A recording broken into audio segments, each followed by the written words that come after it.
Good morning again everyone, welcome to my channel and it's me again, ang inyong chismosong kaalda vlogger.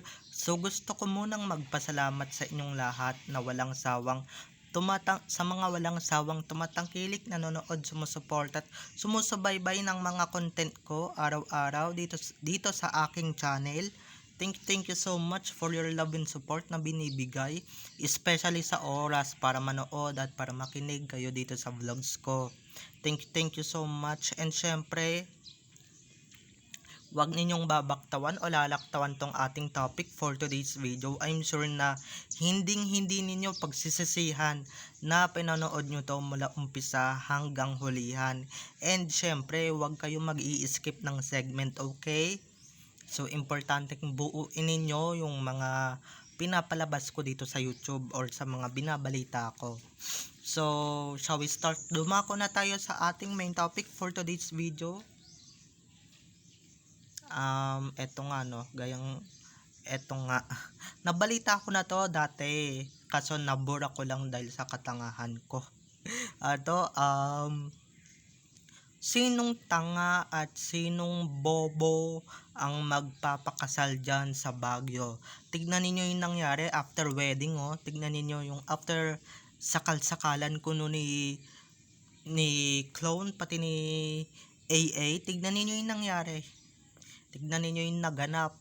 Dinilobyo yung buong lugar, ang buong kapuluan ni binagyo, sinalanta ng bagyong Egay. So, iba talaga no pagka Diyos ang gumagawa ng paraan, maski kawalang yaan, 'di ba, hinihinto niya or pinapatino niya yung mga pangyayari. So eto na guys, watch this.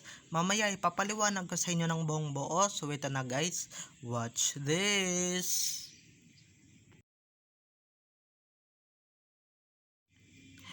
At kung nakita nyo na ngayong recap, so once again, say TTO sa mga admins ko na mababait. Thank you so much.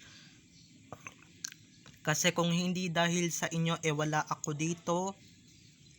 At wala ako sa kinalalagyan ko, malamang sa malamang wala akong nararating kung hindi dahil sa inyo. At kung hindi nyo ako sinisenda ng mga updates and syempre ng mga magaganda at saka kapupulutang updates. So yung mga umaaway sa atin na baliwalain na lang natin sila, yan na lang natin sila, 'di ba? Mas mabuti pang wala tayong kaaway. Or pagka may nakikita tayong umaaway sa atin, nakikita ni God dyan, okay? So, shut up na. Dumako na tayo sa ating main topic for today's video. Gaya nga nung sinabi ko, 'di ba? Natatandaan nyo ba yung July 28, 2023 na ilabas ko tapos nabura ko rin. Hindi ko alam 'di ba? Malay nyo naman maibalik ko pa. Joke lang. Kailangan na natin mag-move on kasi tapos na yung chapter na yun eh. Ito nga ang naganap dito sa July 28, 2023 episode. 'Di ba? Natatanda ninyo na sa Baguio ikinasal si Clone at saka si Mr. Spotted, kung saan sa Baguio pa sila ikinasal at kung saan sa chapel pa sila kinasal, kung saan hindi valid ang kasal doon, na hindi valid kasi alam nyo naman na hindi pare talaga yung nagkasal sa inyo kung hindi pastor lang naman, kaya walang bisayan, 'di ba? Kaya nga nagtataka din ako paano maaanal hindi nga valid ang ginawang sakal-sakalan sa Baguio. Tignan ninyo, after a few days, ba yun, ilang days pa lang, July 28 until August ata yun. Tignan ninyo yung nangyari sa Baguio. Dinilobyo, binagyo, nanansala ang bagyong Egay noon sa buong Pilipinas, 'di ba? Tandang-tanda ko pa, nag-brown out pa sa amin nun eh. Tapos pagka talaga kung saan napupunta yan si Spotted ha, kung saan sa naiispatan na lugar, tignan ninyo yung nangyayari, minamalas. Di ba yung Siargao nga, pumunta siya doon sa Siargao para mangampan niya. Tignan nyo din yung nangyari, binagyo din, sinalanta din, binaha, ilang bahay ang lumubog, ilang bahay ang pinasok ng tubig nung mga panahon na yon. 'Di ba? Kung saan pa talagang lugar siya pumapasok or kung saan man siya lugar mapadpad, 'di ba? Minamalas at saka pinapasok ng mga kamalasan. Palibasa yung pumupunta diyan may hatid dagang malas. Naku. Wag ka lang talaga pupunta dito sa Bulacan kung hindi talaga, naku. 'Di ba? Kung hindi talaga, naku, hindi ako makakapagpigil. Baka mamaya ito pa sumunod na malasin. 'Di ba? Di bale, hindi ka welcome dito. Ang welcome lang dito sa Bulacan is si Tisoy, si Alden, kung saan dito nga nakatira yung asawa niya at hindi fake na asawa niya na si Maine Mendoza Falcarson. Yun yung hindi matanggap ng iba na keso. Ganito na mga issue na lumalaganap ngayon dito. Hindi ninyo matanggap at hindi ninyo talaga matanggap or maipasok sa mga maliliit ninyong kokote na kung ano talaga ang katotohanan at kung ano talaga ang lumalaganap.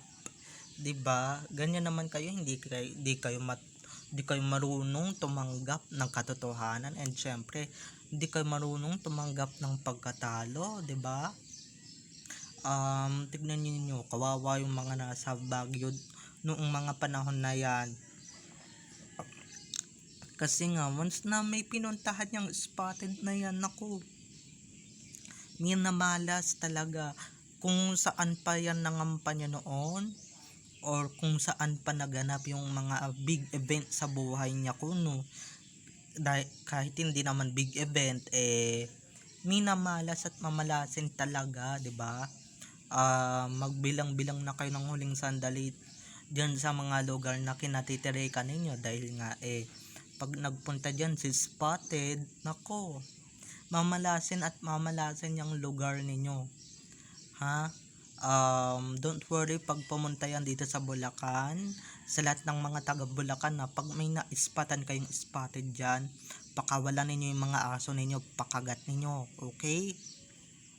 Dahil talaga yun talaga dapat nating gawin dito sa Spotted na to, pagka talaga dito naligaw yung visit na baklang yan, 'di ba?